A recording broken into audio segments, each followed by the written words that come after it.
네, 안녕하세요. 오늘은 감마 코렉션 얘기는 많이 들어보셨을 것 같은데 감마 코렉션, 감마 이런 얘기 많이 들어보셨을 거예요. 근데 감마란 뭔지, 도대체 감마 코렉션은 뭔지, 그리고 실제 이거를 어떻게 사용하는지 그런 것들을 뭐 각종 이제 컨퍼런스라든가 혹은 문서라든가 이런 데서 많이 보셨을 겁니다. 그거에 대해서 한번 설명을 해볼까 해요. 일단 우리가 알아야 되는 게 뭐냐면 감마 커렉션이라는 개념이 있어서 제일 중요한 것 중에 하나가 뭐냐면 감마 커브? 예, 감마 커브라는 개념이 있어요. 여기 보시면 아실 텐데 예, 펜을 선택을 하고 감마 커브라는 게 이렇게 총 세 가지가 있습니다. 정확하게 감마 인코드, 그리고 감마 디코드, 그리고 리니어 스페이스. 리니어 스페이스는 사실 감마랑은 그다지 상관은 없는 거고요. 자, 문제는 감마 디코드라는 거가 있기 때문에 우리가 감마 인코드를 하게 되는 거예요. 예. 이거에 대해서는 자세히 뒤에서 한 번 더 말씀을 드리도록 할게요. 자, 먼저 빛의 밝기에 대해서. 자, 일반적으로 우리가 알고 있는 트루 컬러라고 했을 때 모든 RGB 컬러의 값은 0부터 255 사이의 값을 갖게 됩니다. 그렇다면 0과 255 요 사이라고 하는 여기가 127이겠죠. 네, 수치상으로는 그래요. 그러면 187 얘는 뭔데 갑자기 뜬금없이 187이 튀어나오죠. 왜 187이 튀어나왔을까요? 자, 그 이유는 바로 다음에 나옵니다. 자, 이걸 보시죠. 감마 디코드라고 하는 것이 있는데, 자, 이 감마 디코드 때문에 우리가 방금 같은 어떤 특이한 현상이 발생을 하게 되는데, 자, 지금부터 잘 지켜보세요. 0일 때의 밝기 값입니다. 127일 때의 값이에요. 어라? 이게 무슨 소리지? 자, 여기 표시를 보세요.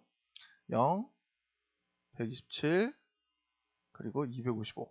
네, 사실은 여기쯤일 것 같기는 한데, 자, 그리고 187일 때가 사실상 전체 밝기, 그죠? 187일 때가 요 정도일 때가 0.5. 자, 전체 밝기를 1.0이라고 했을 때 0.5에 해당하는 값은 187일 때 0.5에 해당하는 밝기 값을 갖는다는 얘기예요. 이게 무슨 헛소리죠? 우리는 127이라고 하는 값을 줬어요. 120, 255 사이 딱 중간 값이니까. 그 값일 때 중간 정도의 밝기일 거라고 생각하는데 실상은 그렇지 않다는 거예요. 실상은 전혀 그렇지 않고 감마 커브라는 것 때문에 발생하는 특이한 현상입니다.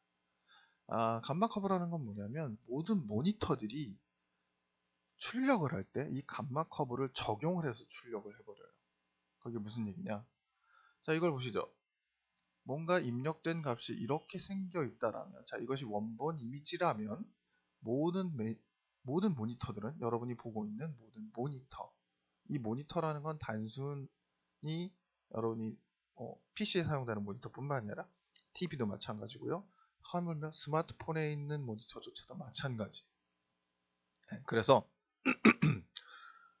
입력된 값을 이런 식으로 감마 디코드라는 테이블, 변환 테이블을 거쳐서 이렇게 출력을 해버린다는 얘기예요.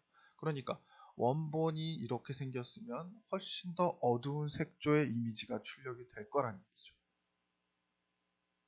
헐, 그럼 어떻게 해야 돼요? 네, 이런 식으로 좀 전에 여기 보세요. 이런 식으로 되어 있는 원본 데이터를 하드에 저장을 할 때 이런 식으로 감마 인코드라는 형태로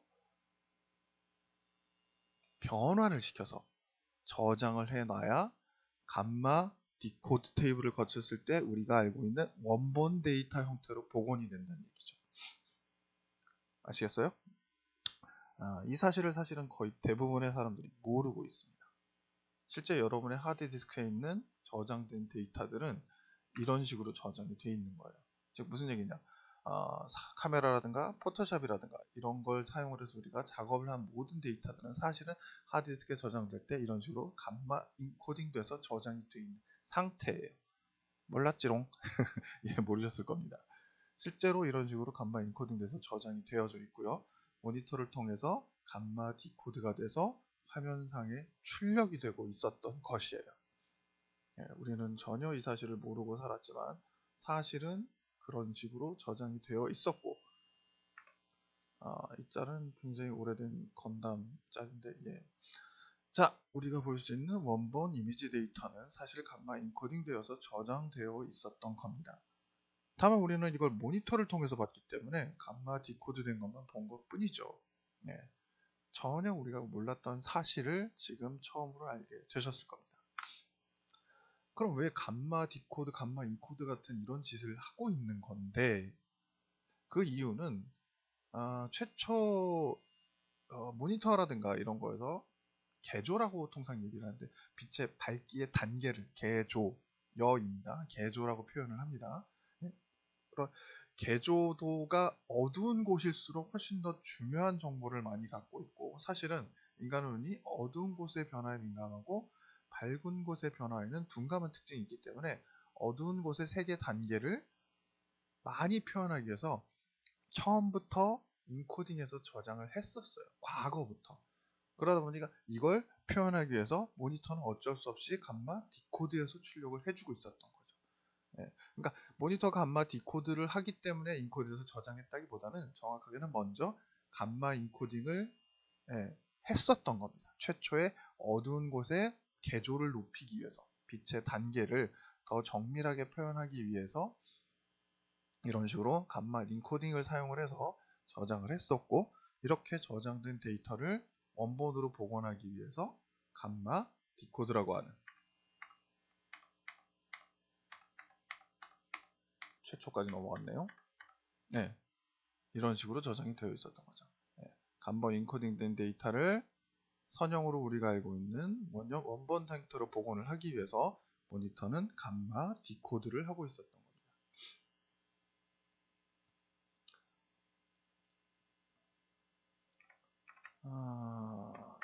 아이고. 자, 그래서 요는 감마를 어떻게 적용하는데, 일반적으로는 여기 2.2 제곱입니다. 예. 2.2분의 1의 제곱을, 입력된 값에 2.2분의 1의 제곱을 하게 되면 보는 것과 같은 감마 인코딩 곡선을 만들 수가 있고요. x의 2.2 제곱을 해서 모니터상에서는 감마 디코드를 해서 출력을 하고 있는 거죠. 자, 그러면 뭐 하드디스크에 그렇게 저장이 돼 있고 그렇다면 우리가 뭐 신경 쓸 게 뭐 있냐, 모니터가 알아서 해주고 뭐 OS라든가 이런 것들이, 포토샵이라든가 이런 것들이 알아서 다 인코드 디코드 해주는데 우리가 이걸 신경 쓸 필요가 있을까? 라고 생각을 하실 텐데, 문제는 우리는 렌더링이라든가 라이팅이라든가 연산을 할 때 어디서? 이 연산을 한다는 거죠. 자, 잘 보세요. 우리는 모든 연산의 라이팅 연산을 할 때 이 직선상에 있다라고 가정을 하고 연산을 합니다. 이 직선상에 있다라고. 자, 근데 문제는 뭐냐면, 싹 다 지울게요. 자, 우리는 이 직선상에 있다라는 가정하에 라이팅 연산을 하는데 반해서 요는 원본 데이터는 이렇게 만들어져 있고요. 그 와중에 연산은 여기서 한단 말이죠. 그리고 최종 출력은 여기서 하는 거예요. 한마디로 말해서 총체적 난국이 벌어지고 있는 거죠. 자, 이거를 표현을 하게 되면 바로 이렇게 되는 겁니다. 조명 연산 자체는, 조명 연산이라는 게 뭐 라이팅 연산이죠. 라이팅 연산은 여기 보이는 요 직선 여기서 하게 되는데, 원본 텍스처는 저장될 때 감마 인코딩 돼서 저장이 돼 있고요. 모니터는 감마 디코드에서 출력을 한다는 얘기죠. 그러니까 세 개가 각각 다 따로 놀고 있다라는 얘기죠. 자, 그래서 이 연산을 정확하게, 우리가 라이팅 연산을 정확하게 처리를 하기 위해서는 감마 인코딩된 텍스처 데이터, 요 데이터죠. 요 데이터를 리니어 스페이스, 이 직선을 리니어 스페이스라고 하는 거예요. 굉장히 뭐 거창한 말이 아니라 제가 이제 올려드리는 자료 중에서 보면 리니어 스페이스라든가 감마 스페이스에 관련된 번지 스튜디오 혹은 이제 언차티드 2 만들었던 곳에 파워포인트 자료가 있어요. 그 자료를 이제 링크를 해드릴 텐데 거기에 보면 리니어 스페이스라든가 이런 것들이 나와요. 그 리니어 스페이스라는 게 뭐냐면 바로 이거예요. 리니어, 직선이란 뜻이에요. 리니어 스페이스, 직선 공간 안에서 연산을 해야 되니까 텍스처 데이터를 리니어 스페이스로 가져오고 여기서 라이팅 연산을 한 다음에 다시 어떻게 해야 되겠어요? 이쪽으로 보내놔야, 즉 감마 인코딩을 해놔야 모니터에서 감마 디코드를 해서 다시 리니어 스페이스로 출력을 해주겠죠. 이거는 이겁니다. 아까보다 훨씬 더 개념적으로는 간단하죠. 텍스처 데이터를 리니어 스페이스로 가져와서 라이팅 연산을 한 다음에 다시 리니어 감마 인코딩 해서 저장을 해줘야 된다. 자, 감마 디코드를 하려면 텍스처의 값을 2.2제곱하게 되면 리니어 스페이스로 오죠. 여기서 라이팅 연산을 하고 다시 얘를 감마 인코딩 시키려면 2.2제곱분의 1 값을 이쪽으로 보내주면 된다. 이걸 쉽게 말해보면 이렇게 되는데 이걸 좀 더 쉽게 말해보면 두 줄을 추가하면 된다. 바로 이겁니다. 자, 이것이 랜덤 원키 같은 걸 사용해서 기본적인 라이팅 연산을 했을 때 만들어지는 놈이에요. 자, 요 밝기 변화를 잘 보세요. 감마 커렉션이 없을 경우입니다. 기본적으로 라이팅 연산을 하게 되면 쉐이더 코드를 사용해서 라이팅 연산을 하게 되면 이런 모양이 되는데 감마 커렉션을 하게 되면 어떻게 돼요? 빛의 개조가 굉장히 훨씬 부드러워지죠. 밝고 어두운 부분이 굉장히 강렬했던 데 반해서 훨씬 더 그 영향 자체가 적어지게 됩니다. 뭐 사람 눈에 따라서는 보는 사람에 따라서는 이게 좀 더 훨씬 더 라이팅이 정확한 것 같은데 라고 착각을 하실 수 있는데 그건 오해입니다. 실상은 이게 더 정확하게 연산이 된 게 맞아요. 그리고 현실 세계에 더 가까운 라이팅이고요. 자, 이쪽 코드를 보세요. 코드 쪽에서 보면은 자, 딱 두 줄이 추가가 됐죠. 자, 쭉 한번 코드를 읽어보도록 하겠습니다. 코드를 읽어보면요. 자, 입력된 라이트. 자, 제가 지난 시간에 내정 연산을 얘기했죠. n.l 하게 되면 코사인 세타가 나오고 이 값이 디퓨즈, 확산광이라고 얘기했죠. 확산광. 자, 그래서 그 확산광을 구하고 있는 겁니다. 먼저 라이트 값을 사용해서 L 그리고 노멀 벡터 L, 그래서 n.l을 통해 가지고 확산광을 하나 구했고요. 자, 반사 벡터나 이런 거는 이제 나중에 기회가 되면 나중에 한번 얘기를 드릴게요. 간단하게 말해서 반사 벡터는 스페큘러 반사광 반사광의 경우는 반사 벡터랑 시선 벡터를 내적해서 만들어냅니다. 그래서 R2V가 이게, 자, 이거는 확산광 디퓨즈, 그리고 이거는 스페큘러 S입니다. 반사광 S. 자, 이제부터가 중요한데요. 텍스처를 읽어드렸어요. 텍스처를 읽어드리고 텍스처에 2.2제곱을 한다고 그랬죠, 아까. 그래서 파워 2.2제곱을 통해 가지고 얘를 어디로? 인코딩 되어 있던 거를 리니어 스페이스로, 리니어 선형 공간으로 가져온 거죠. 그러면서 막 라이팅 연산을 해요. 라이팅 연산을 해서 최종적으로 앰비언트, 디퓨즈, 스페큘러라는 세 개의 값을 섞고 마지막으로 뭘 한다고요? 2.2제곱분의 1로 해서 다시 얘를 인코딩 공간으로 보낸다고 얘기했죠. 감마 인코딩 공간으로 다시 한번 보내버립니다. 이게 다예요. 이렇게 하게 되면 최종적으로 우리가 원하는 라이팅을 얻게 되는 것이죠. 자, 비교샷을 보겠습니다. 감마 커렉션이 있는 거랑 없는 거랑 단계 차이가 굉장히 많이 나는 걸 우리가 알 수가 있죠. 자, 라이팅 연산을 어떻게 했느냐에 따라서 우리가 빛이 강해지면 강해질수록, 자, 리니어 스페이스가 일 때 같은 경우에는 훨씬 빛이 부드럽게 부드럽게 처리가 되는 것. 명암의 단정, 빛이라는 게 사실은 명암을 말하는 거예요. 명암이 부드럽게 처리가 되는 걸 볼 수 있는데, 그래서 감마 스페이스에서 라이팅 연산할 경우에는 타버리죠. 텍스처라든가 이런 것들이 전부 다 타서, 한마디로 해서 밝은 부분을 나타내는 값 자체가 포화돼 버리는 현상이 발생을 하는 거죠. 너무 포화돼서 빛의 개조, 명암의 단계를 표현할 수 없는 상황이 벌어지고 있는 거예요. 그래서 이런 식으로 라이팅 연산하는 것은 옳지 않고요. 이런 식으로 라이팅 연산을 하는 것이 훨씬 더 정확한 라이팅 연산을 하게 된다. 자, 감마 연산에 따른 데이터 변화를 한번 쭉 살펴보도록 하겠습니다. 원본 데이터가 있습니다. 그렇죠? 원본 데이터가 있어요.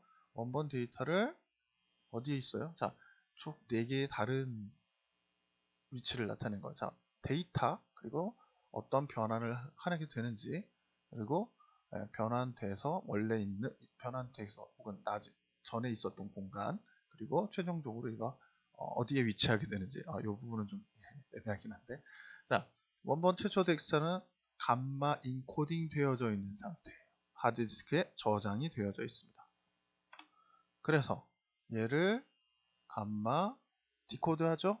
그럼 얘는 선형 공간에 와 있죠. 선형 공간에서, 즉 선형 스페이스, 리니어 스페이스에서 왜 자꾸 클릭을 하죠? 리니어 스페이스에서 라이팅 연산을 하게 되는 겁니다. 자, 리니어 스페이스에서 요거 얘네들이 이제 리니어 스페이스인 거죠. 예. 예. 여기서 리니어 스페이스에서 라이팅 연산하고 다시 감마 인코딩을 해서 인코딩된 데이터를 넣어주게 되죠. 감마 인코드 스페이스죠. 이때까지는 비디오 메모리에서 존재하고 렌더링 전이니까 렌더링 전이 아니라 렌더링 되어 있는 데이터죠. 최종적으로 얘를 모니터에 출력할 때는 다시 한번 감마 디코드를 해서 다시 선형 공간으로 만들어서 화면상에 출력을 하게 되는 것이죠. 이렇게 해서 감마 인코딩과 디코딩을 하게 되는데, 자, 감마 코렉션을 모든 텍스처에 다 쓰느냐? 아닙니다. 예를 들어 가지고 우리가 알고 있는 디퓨즈, 즉 일반적인 텍스처 같은 경우 감마 코렉션 반드시 적용해야 되는 게 맞고요. 노멀 맵 절대 하시면 안 됩니다. 노멀 맵은 감마라든가 이런 정보가 들어가 있는 게 아니라 벡터 정보가 들어가 있어요. 그렇기 때문에 이 값을 우리가 감마 코렉션 같은 걸로 적용하게 되면 값이 훼손돼요. 그래서 벡터 자체가 꼬이게 됩니다. 그래서 원치 않는 결과가 나옵니다. 그래서 절대로 하면 안 되는 게 바로 노멀 맵입니다. 마스크 맵이라든가 혹은 오클루전 맵 같은 경우는 사실은 적용을 해두고만 안 해두고만, 다시 말해서 뭐냐면 얘네들은 전부 다 기계적으로 생성이 되는 것들, 얘도 마찬가지죠. 얘도 사실은 연산에 의해서 생성되는 값들이거든요. 노멀 맵도 사람이 뽑는다기보다는 사람이 스컬핑을 하기는 하지만 최종적으로는 포토샵이라든가 혹은 뭐 지브러시라든가 맥스 같은 데서 값을 생성을 해주잖아요. 얘네들이 생성해내는 값 같은 경우는 사실 우리가 감마 코렉션 안 한다고 볼 수 있죠. 오히려 포토샵이라든가 걸 통해서 사람이 손을 대서 만든 데이터들 같은 경우에는 감마 코렉션이 필요하다고 볼 수 있고요. 그래서 감마 코렉션을 사용을 하게 되면 아트가 원하는 만큼의 깊이 있는 다양한 색감을 표현할 수 있기 때문에 감마 코렉션은 사실상 모든 엔진에서 필수라고 볼 수 있습니다. 유니티라든가 언리얼 같은 경우는 뭐 언리얼은 아니었던 걸로 기억하는데 유니티 같은 경우에는 모바일 버전을 한정해서 감마 코렉션을 쓸 거냐 말 것이냐 이런 걸 우리가 선택을 할 수가 있어요. 뭐냐면 좀 전에 봤듯이 감마 코렉션을 한다라는 건 어쨌든 간에 쉐이더에 2줄 정도의 코드가 들어가잖아요. 그렇기 때문에 이 코드를 절감하기 위해서 모바일 같은 경우는 감마 코렉션을 쓸지 말지, 감마 스페이스를 쓸지 리니어 스페이스를 쓸지 이걸 선택해서 렌더링을 하도록 유저한테 선택권을 주고 있습니다. 자, 감마 코렉션이라는 것 자체가 뭐 어렵지는 않은 개념이지만 사실상 여러분들이 아마 전혀 몰랐던 개념이, 내가 하드디스크에 저장되어 있는 데이터들이 감마 인코딩 되어서 저장되어 있고 나는 그거를 모니터가 디코딩해서 보고 있었구나. 그럼 내가 폰으로 찍는 사진도 전부 다 인코딩 돼서 저장되는 건가? 이런 것들을 궁금해하실 텐데, 전부 다 인코딩 돼서 저장되고 있는 겁니다. 여러분의 디스플레이에서, 여러분의 폰에서 혹은 여러분의 모니터에서 정확하게 보이고 있다라는 건 전부 다 감마 인코딩 돼서 저장되고 있었다는 사실을 명심해 주시기 바라겠습니다.